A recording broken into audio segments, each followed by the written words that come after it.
Alors bonjour à tous, j'espère que vous allez bien. On se retrouve pour parler du coup de Flutterflow et de Stripe en tant qu'intégration parmi toutes les intégrations qui sont possibles en fait dans vos applications ici Flutterflow. Alors pourquoi je vous parle de Stripe?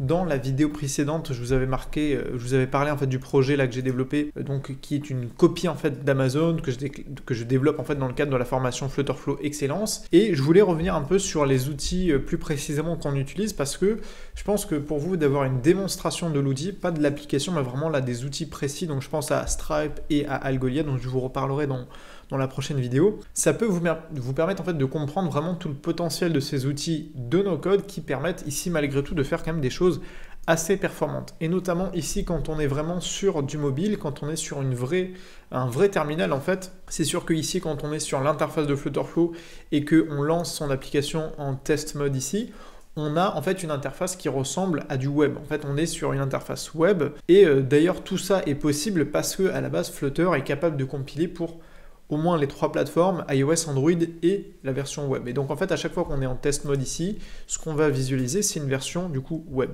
Là, ce que j'avais envie de vous montrer, c'est que là, vous avez sûrement aussi vu la précédente vidéo où je vous avais fait une démo du coup de Stripe Payment, mais où on payait en fait par carte bancaire, et donc là on a des cartes bancaires de test. Ici vous avez bien l'indicateur qu'on est en test mode, et on est aussi capable ici en fait d'ajouter Apple Pay. Donc Apple Pay c'est quoi? C'est le terminal de paiement version mobile en fait qui est possible notamment ici en utilisant toute l'interface de développement d'Apple qu'on va pouvoir ici ajouter en fait à notre compte Stripe. Là, quand je suis sur la version web, en fait, test mode, ici, je vais avoir cette interface-là. Je vais cliquer sur le bouton de paiement et je vais pouvoir entrer mes informations de carte bancaire, donc le numéro de la carte et le code CVC et la date d'expiration. Donc ça, c'est la version de base. Et on voit que déjà, l'interface, elle est complètement différente quand on est sur de mobile et qu'on a intégré Apple Pay. Et ça, encore une fois, c'est fait en no-code. Donc là, je trouve que c'est quand même intéressant de comparer les deux interfaces.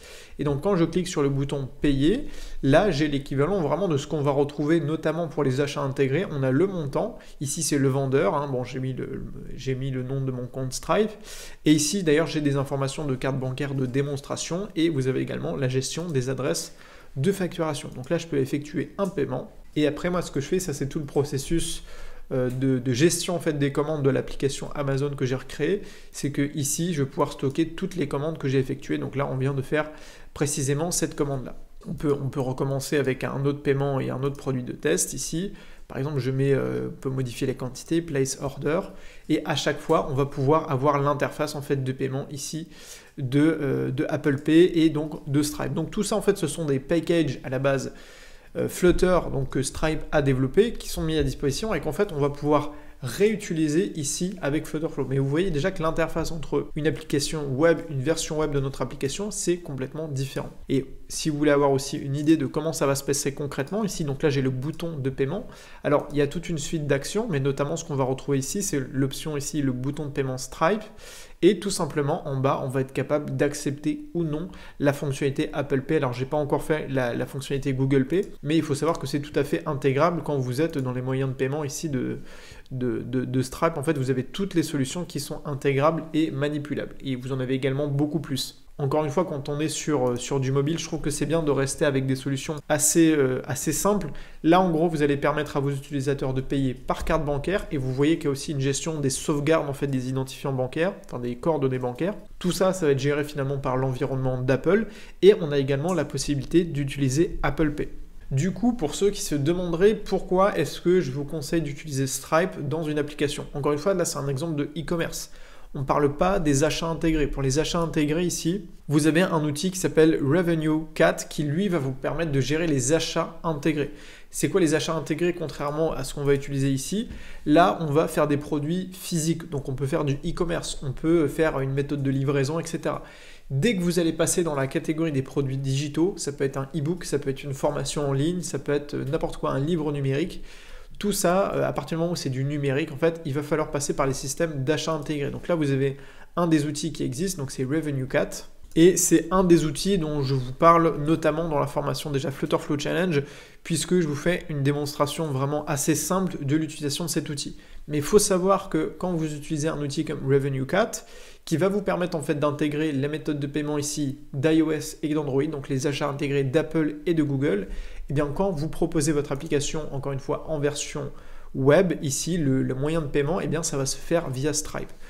Tout ça pour vous dire qu'en fait, Stripe, c'est une des méthodes de paiement, enfin, une des plateformes de paiement les plus utilisées en fait dans le monde. Et donc, c'est vraiment très intéressant de pouvoir l'intégrer à votre application. Encore une fois, on ne parle quasiment exclusivement que des applications de e-commerce ou des marketplaces. Là, je suis en train de finaliser l'application Uber, que je vais reproduire également dans le cadre de la formation Flutterflow Excellence. Et bien, pour cette application Uber là, on va créer comme une petite marketplace. Alors, je ne vais pas aller forcément comme l'application Uber dans le fait en fait de redistribuer les paiements aux chauffeurs, etc. Mais déjà de créer une petite marketplace dans laquelle vous avez les clients qui vont pouvoir faire un paiement, par exemple ici par Apple Pay, comme sur les applications de e-commerce ou les Airbnb ou les Uber.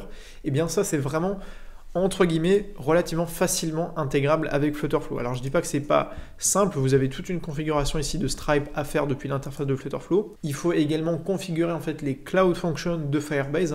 Encore une fois, tout ça va tourner autour, quand vous êtes sur Flutterflow, ça va très souvent tourner autour de Firebase, mais vous avez des Cloud Functions que vous allez pouvoir intégrer du coup à votre application pour proposer en fait à la fin un paiement qui va se faire de manière sécurisée vraiment, où vous allez être guidé en fait par l'interface de Flutterflow, de Flutter derrière tout ça et de Stripe qui va être du coup le terminal de paiement que vous allez pouvoir utiliser. Donc vous avez compris, ça va être les achats intégrés pour tout ce qui va être digital. Stripe, ça va être vraiment très utile pour tous les autres types de paiements, type marketplace comme Uber, Airbnb, tous les sites de e-commerce, à la condition par contre que ça soit du physique et pas du digital. C'est pour ça que par exemple quand vous êtes sur l'application Amazon, quand vous êtes sur, vous pouvez faire un test, vous ne pouvez pas acheter par exemple de livres numériques quand vous êtes de Kindle.